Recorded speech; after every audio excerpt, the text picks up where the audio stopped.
We've been running the community garden here for over 10 years. Yeah. Yeah. Next question.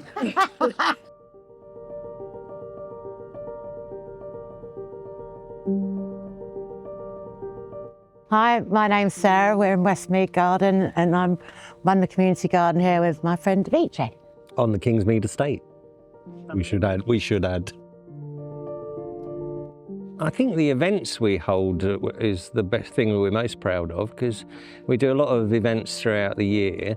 We used to do an Easter egg hunt for the youngsters, but we don't really have that many at the moment, so there's no point doing it for adults. Well, there is, but We had a really good Christmas wreath making, 2 weekends we did that because it was so popular.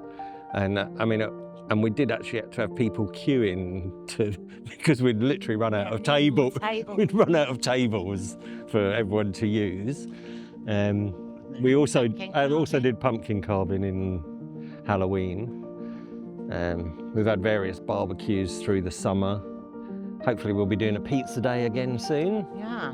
But I did used to run regular events, sort of showing people how to propagate plants and cuttings and, sowing seeds and different ways of producing crops and everything. But because we haven't got any water, it's really difficult to try and engage volunteers now. You don't feel like you can safely have them come in, if they can't wash their hands, for instance. Well, the whole point was that they came here and did the, planting seeds, and then a few months later it was the potting on. They brought their plants back, we potted them on with them, but we can't really do any of that without any water because we can't grow our ones to show them the next stage.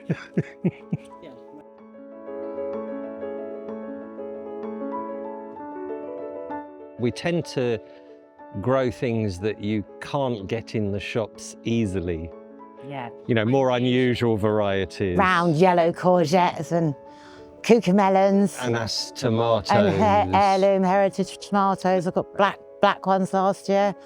Very unusual, very good for you. And they were very nice, actually. Yes, the tomatoes I think is my favourite. And then cucumbers. I like the cucumbers because they taste like cucumber.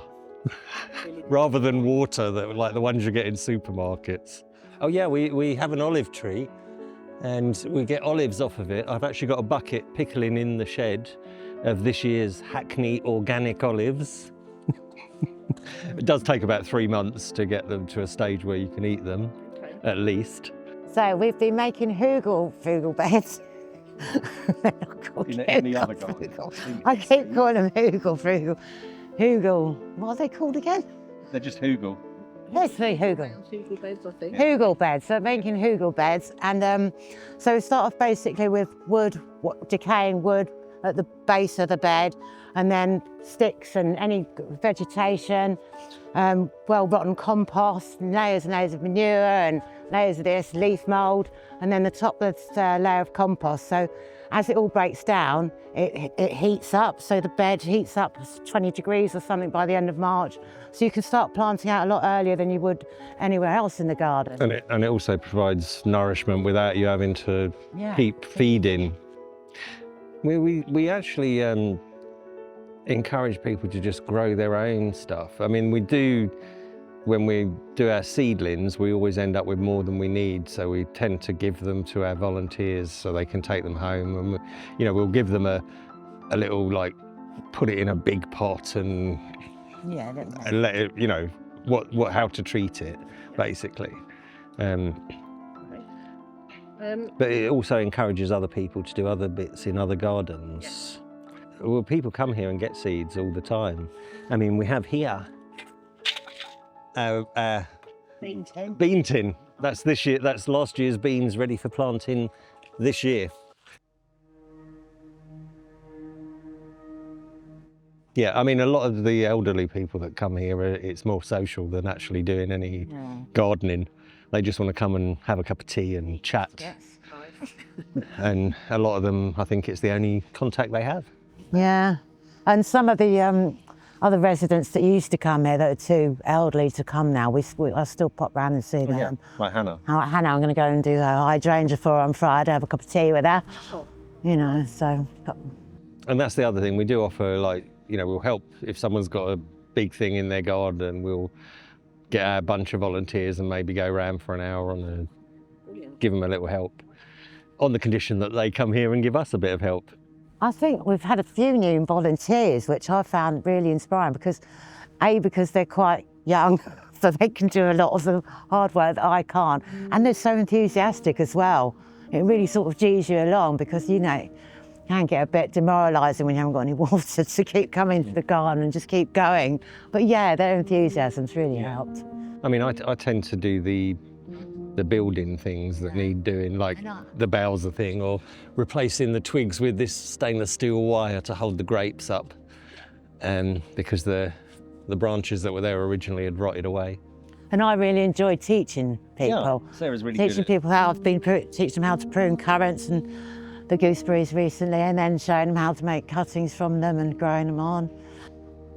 Well, it's been very difficult without having any water, which has been for over 2 years now. Mainly because we can't water our crops, and we have been using the tap in the bin store, which is right over there in that first block, and running a hose over to here and then using that to fill up the butts and to water any crops that we do have. So we've had to sort of minimise what we have planted crop-wise because, you know, there's no point. We're, you know, fully concentrating on the greenhouse and a few beds close by, really, because otherwise it's unsustainable. Yeah. I mean, the issue is that even with the hose coming across there to fill up, and us going to the community centre with a wheelbarrow with a big water butt in it and backwards and forwards. Too painful. It's exhausting. It's exhausting, so you're not getting on top of maintaining the rest of the garden, so it just looks a bit of a mess. We've managed to get on top of it a bit more now over winter, but it's depressing. To the point where we're having to come in extra days to do things like mowing the grass because we don't get a time at the weekend because we're trying to get water. And you do feel like, what is the point? You know, what is the point of sowing seeds if you can't water them?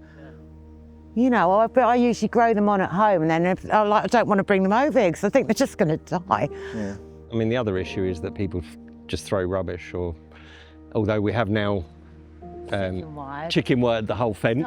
I mean, and people like poking their hands through because someone had a go at Stella, didn't they? For picking, they picked an apple off the tree there and said it wasn't very nice. I thought, well, it wasn't actually ready. No, you know, it was July or something stupid like that. But so yeah, I mean, it's a bit annoying. Well, obviously you don't mind.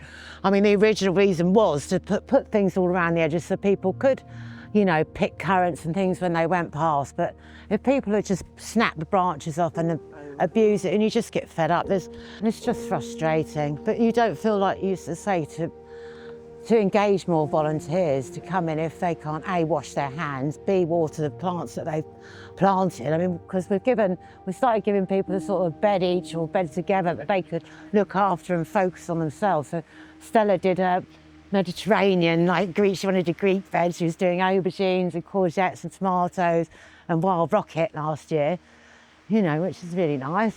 Most of it worked, didn't it? Yeah. But as I say, it's just constant watering. And also when you're running the hose over the road, you know, get a delivery van just goes and parks on it, on the hose, and then he'll go, well, he's gone for half an hour, got no water coming, or the hose just gets damaged and keep replacing it. So I just don't understand why we can't. The original idea was to run a hose along the back here to our original old tap to the back of the community centre, where a tap was installed for Ralph and Alistair, which we were then able to run the hose from. And it's only sort of 20, 30 metres, and don't really understand why isn't it achievable.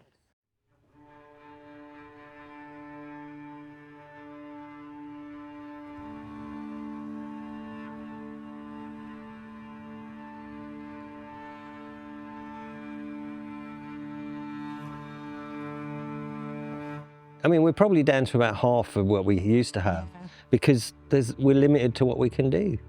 But yeah, as I say, we had a lot of people that used to do the midweek waterings and evening waterings, but they can't do it because where are they going to get the water from? We'd be able to cook things again. Yeah. Because we can't really cook anything. We used to do like pastas and stuff, but we can't really do that. I mean, it's going to the community centre, filling up those big water bottles. just so that we can have a cup of tea. And to wash up and whatnot, but yeah, it's just not the same. Yeah. We don't mind paying for the water if that's an option, but. Yeah, because we even suggested giving us our own water main. But to get that installed, that's a lot of money. Yeah. That's when people start chucking litter over and, misusing the space. Yeah. And we had to put this sort of gate thing here. We didn't really want to, but we had to do it because the bin men, they leave the gates open when they empty the bins, Mondays, Wednesdays and Fridays. And if it's open all weekend, people come in here, you come in, there's beer cans everywhere, tag butts all over the place. Chicken box. And we've had the whole of the greenhouse stripped last summer. Yeah, Someone's climbed over, because we had that gate then, someone's climbed over and just stripped every single tomato and every single cucumber out of the greenhouse. You come in, that's the only reason I'm here really, is for tomatoes. And you're just like, well, you come here to get your tomatoes and share them out amongst everyone, and there's nothing there. That's so hurtful. You sort of have to expect these things in a way. Some people take things away. It's like where I do this little patch on the marsh where I've put a wildflower meadow in. Some people come along and they take a tulip, they'll take the whole bulb, they'll take some plants. I went there yesterday and someone's actually put a bird feeder in the ground, a big metal bird feeder, dug a hole, put it in the ground and covered it with bird feeders. So, people, and they leave put a wildflower seed to me on the bench, so it's sort of give and take. I just expect it now. At first I used to get so upset when there was any damage or anything like that in the garden, but you sort of expect it. It's a community garden. These things are going to happen, but it's give and take. I think the biggest issue is the water still. We need to sort that out this year. Even if it is just putting like a drain pipe across the back walls of those two gardens that we can slip a hose pipe through when we need it. Yeah.